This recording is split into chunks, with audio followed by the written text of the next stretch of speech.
வணக்கம் மக்களே.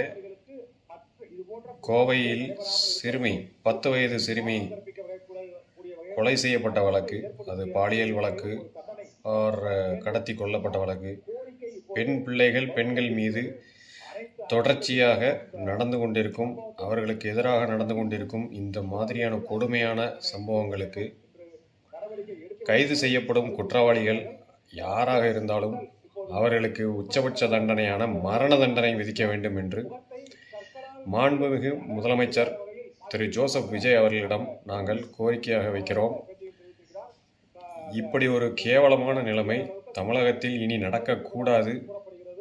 அப்படி நடந்தால் உச்சபட்ச தண்டனையாக குற்றம் செய்த அந்த பெண்களுக்கு எதிராக இந்த மாதிரியான குற்றம் செய்யும் அந்த குற்றவாளிகளுக்கு உச்சபட்ச தண்டனையான மரண தண்டனையை விதிக்க வேண்டும் என்று தீர்ப்பு வழங்க வேண்டும் என்று இதை ஒரு மிகப்பெரிய கோரிக்கையாக தமிழக முதல்வர் அவர்களுக்கு நாங்கள் வைக்கிறோம். இப்படி செய்யாவிட்டால் இந்த கொடுமைகள், இந்த கொடூரங்கள் நடப்பது நிற்காது. எனவே தயவு செய்து முதலமைச்சர் அவர்கள் இதை கருத்தில் கொண்டு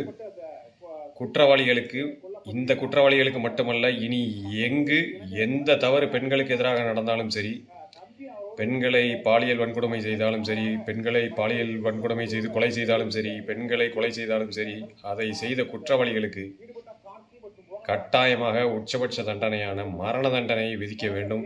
அதற்கான சிறப்பு சட்டத்தை முதல்வர் அவர்கள் கொண்டு வர வேண்டும் என்பதை தாழ்மையுடன் கேட்டுக்கொள்கிறோம்.